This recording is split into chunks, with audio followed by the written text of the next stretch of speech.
Hello friends, welcome to my channel hello home. मैं हूँ माया और स्वागत है आपका अपने चैनल हेलो होम पे। तो नवंबर का आज 11 हो गया है। 11 तारीख को मैं ये वीडियो अपलोड कर रही हूँ और इस वीडियो को मैंने बनाया है 10 तारीख में। तो ये जो वीडियो है ये है गुलाब के ऊपर। तो जैसे आप यहाँ देख रहे हैं हर एक साइज़ के गुलाब के प्लांट हैं मेरे पास। आज मैं गुलाब को कुछ केयर करने वाली हूँ, कुछ फर्टिलाइज़र देने वाली हूँ, कुछ ऐसे काम करने वाली हूँ जिससे गुलाब में हम बहुत ढेर सारे फ्लावर्स पाएंगे। तो ये काम वैसे तो अक्टूबर एंड तक हो जाना चाहिए था, लेकिन मैं अपने काम में अक्टूबर में बहुत ज़्यादा बिज़ी रहने की वजह से नहीं कर पाई और अब जाकर ये कर रही हूँ। तो अभी भी टाइम है। जिन लोगों ने अभी तक गुलाब पे काम नहीं किया है वो लोग अभी भी गुलाब पे अपनी ये सारे काम करके ढेर सारे फ्लावर्स ले सकते हैं, क्योंकि ये जो आने वाला टाइम है दिसंबर, जनवरी, फरवरी और मार्च, ये सब गुलाब के ही हैं। तो इस वक्त गुलाब बहुत अच्छी फ्लावरिंग करते हैं, बस इन्हें थोड़ी सी केयर की ज़रूरत होती है। तो आइए देखते हैं कि हम इनका क्या केयर करें जिससे कि इससे हम ढेरों फ्लावर्स ले सकते हैं। तो सबसे पहला केयर तो यही है कि गुलाब के प्लांट को अब एकदम सनलाइट में रखना है, पूरी धूप में रखना है। ऐसा नहीं कि आप इसे छाया में रख देंगे और बहुत ढेर सारे फ्लावर्स ये दे देगा, ऐसा नहीं होगा।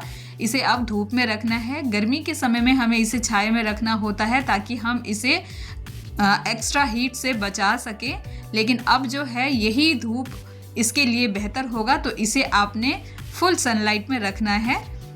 दूसरा काम जो करना है वो है गुड़ाई का। तो देखिए ये जो मेरा छोटू सा प्लांट है इसे मैंने गुड़ाई कर दिया है। तो हर एक प्लांट को आप हर 15 दिन में गुड़ाई करते रहें। जब आप मिट्टी में प्लांट को लगाते हैं तो उसके ऑक्सीजन के लिए गुड़ाई करना बहुत ही ज़्यादा ज़रूरी होता है। तो आपने दूसरा काम जान लिया, गुड़ाई करना। अब देखते हैं कि अगला काम क्या है। तो देखिए ये जो एक प्लांट है ये है पिंक कलर के मिनिएचर रोज़ का, और ये कटिंग मैं काफ़ी दिनों से ट्राई कर रही थी लगाने का। कई बार लगाया बट सक्सेस नहीं मिली। इस बार ये एक कटिंग लगी है, कई सारी कटिंग में से ये एक सक्सेसफुल हुई है। तो इसे अभी हम साइड रखते हैं, इसका हम बाद में इसे रिपोर्ट करेंगे। आते हैं हम हमारे तीसरे काम पे। तो तीसरा काम जो होता है वो भी बहुत ही मोस्ट इम्पॉर्टेंट काम है। जैसे कि आप इस पॉट में देख रहे हैं एक ही प्लांट है और एक और प्लांट है जो बहुत छोटू सा है, मतलब वो ठीक से ग्रो नहीं हो रखा है, लेकिन एक स्टेम है तो उसे भी इसी में रहने दिया है। क्या पता आगे चलकर वो बहुत अच्छी स्टेम लेकर के बहुत अच्छे प्लांट में कन्वर्ट हो जाए। तो देखिए अभी प्लांट में कुछ स्टेम पे कलियां बनी हुई है और बाकी सारे स्टेम ऐसे ही है। बरसात के बाद इसे जो केयर मिलना चाहिए था, यानी कि अक्टूबर में जो केयर होना चाहिए था, वो मैं नहीं कर पाई हूँ, जिसकी वजह से प्लांट जो है वो लेगी सा हो रहा है।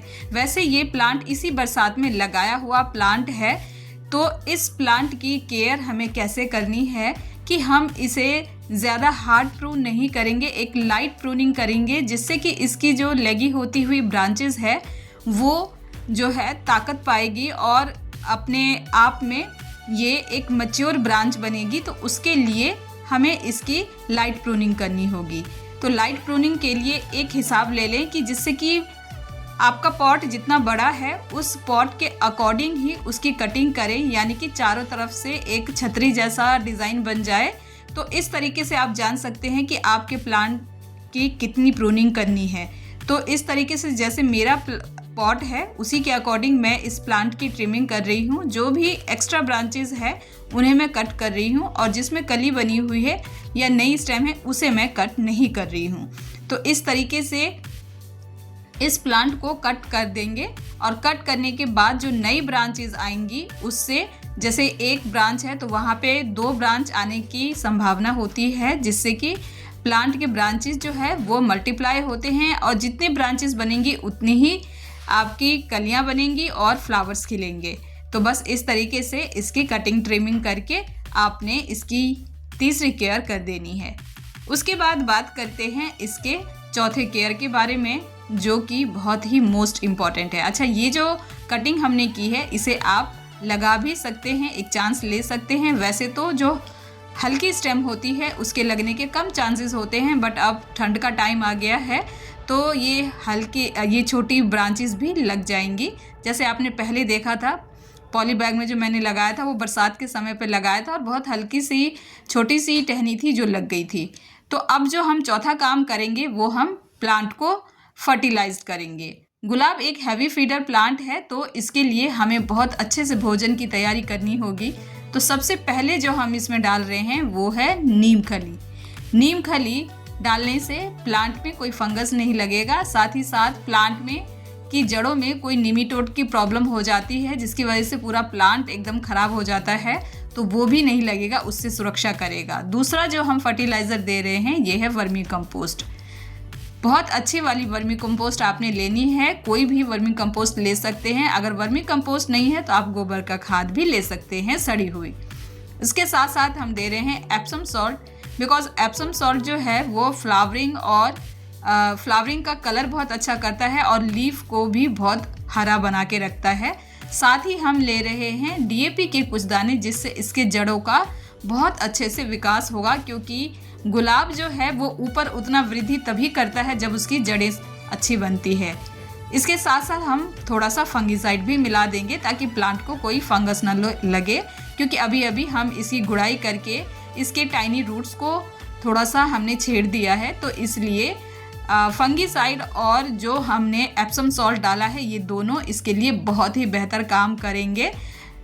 जो हमारा एप्सम सॉल्ट है वो इसके टाइनी रूट्स को छेड़ने के बाद इसे शॉक में जाने से बचाएगा और प्लांट को जल्दी से बूस्ट अप कर देगा, जल्दी से अच्छा घना बना देगा। तो इसलिए हमने ये सारे फर्टिलाइज़र दे करके मिट्टी में मिक्स कर दिया है और ऊपर से हल्की मिट्टी डालकर और कवर कर दिया है। थोड़ा सा और एक्स्ट्रा हमने मिट्टी इसमें डाला है। अब जो हमें पांचवा काम करना है जिससे हमारा प्लांट बचा रहेगा, अगर ये काम नहीं किया तो प्लांट को डाइबैक हो जाएगा और जिससे प्लांट खराब हो जाएगा, वो काम है इस तरह से आपने फंगिसाइड लेना है और जहाँ जहाँ आपने कट किया है उस कट किए हुए हिस्से पर इस तरह से आप फंगिसाइड को लगा दें। इससे क्या होगा कि ये जो स्टेम है वो डाइबैक होने से बच जाएगा। अगर आपके पास फंगिसाइड नहीं है तो आप सिंपल से अपने किचन में यूज़ होने वाले हल्दी पाउडर को भी यहाँ पर लगा सकते हैं और उससे भी आपका जो प्लांट है वो बचा रहेगा। फर्टिलाइज़र देने के तुरंत बाद आपने वाटरिंग ज़रूर करना है। जब आप वाटरिंग करेंगे उसी के ज़रिए जो आपका जो फर्टिलाइज़र जो आपने मिट्टी में मिलाया है वो रिलीज़ होकर धीरे धीरे प्लांट की सभी जड़ों तक पहुंचेगा और प्लांट को बेनिफिट देना स्टार्ट करेगा। अब एक इम्पॉर्टेंट बात जान लेते हैं, जहाँ जहाँ हमने ये फंगिसाइड लगाया है अपने ब्रांच को बचाने के लिए, तो उसके लिए एक बहुत ही ज़रूरी काम करना होता है। जब भी आप वाटरिंग करें तो ऊपर से आपने छिड़कते हुए पानी नहीं देना है कुछ दिनों तक, करीब हफ्ता दिन तक आप इसे इस तरह से बचाएं। ऊपर से पानी ना छिड़कें, सिर्फ आपने मिट्टी में ही नीचे की साइड से पानी देना है, नहीं तो ये जो ब्रांच है वो डाइबैक हो जाएगा, क्योंकि ऊपर से पानी पड़ने से वो पानी जो है वो स्टेम के अंदर जा सकता है। वैसे हमने फंगिसाइड का यूज़ किया है, बट फिर भी आपने ये प्रिकॉशंस के तौर पे करना ही करना है, जिससे आपका प्लांट जो है वो बचा रहेगा। इसी तरीके से मैं इन सभी प्लांट की केयर कर लूँगी। आगे की वीडियो में मैं रोज़ प्लांट को इस वक्त पर कैसे नर्सरी से लाकर लगाएं उसका वीडियो भी शेयर करूँगी, और कटिंग से ग्रो प्लांट को कैसे लगाएं उसका वीडियो भी शेयर करूँगी। तो देखिए हमारे सभी प्लांट की केयर हो गई है और सभी प्लांट को मैंने इस तरह से सजा कर रख दिया है एक जगह पर। और देखिए इसमें जो कली थी वो फ्लावर के रूप में हमारे सामने आ चुकी है। बहुत ही खूबसूरत जो ये फ्लावर खिल चुका है और इसी के साथ एक और कली है। तो ये हमारे फ्लावर प्लांट में जो ये फ्लावर आता है इसमें खुशबू भी बहुत अच्छी आती है, क्योंकि ये देसी गुलाब का प्लांट है। इंग्लिश गुलाब होते हैं वो देखने में मनमोहक ज़रूर होते हैं, बट उसमें इतनी अच्छी फ्रेग्रेंस नहीं होती है जितनी अच्छी इसमें होती है। जब फ्लावर स्पेंट हो जाएगा तो मैं यहाँ से इसे कट कर दूँगी ताकि हमारे प्लांट की फुल केयर हो पाए। और देखिए ये फ्लावर को मन कर रहा है बस देखते ही रहूँ, यहाँ से इस कैमरे को दूर करने का मन ही नहीं कर रहा है, पर चलिए आगे चलते हैं। तो इस तरह से हमने अपने गुलाब प्लांट की केयर कर ली है। तो नवंबर मंथ में भी हम अपने गुलाब प्लांट की केयर कर सकते हैं, नए प्लांट्स लगा सकते हैं। अभी और भी वीडियो शेयर करूंगी जिसमें मैं नर्सरी से लाकर नए प्लांट को कैसे लगाते हैं वो आप सभी के साथ शेयर करूंगी। और आई होप ये वीडियो गुलाब प्लांट केयर के ऊपर जो मैंने आज दिया है ये इन्फॉर्मेशन आपको पसंद आई होगी। वीडियो पसंद आया हो तो मेरे वीडियो को लाइक करें, साथ ही साथ फ्रेंड्स और फैमिली में शेयर करें। कमेंट ज़रूर करें, आपके कमेंट से मेरा उत्साह बढ़ता है। साथ ही साथ मेरे चैनल को सब्सक्राइब कर लें with bell notification. Thank you friends.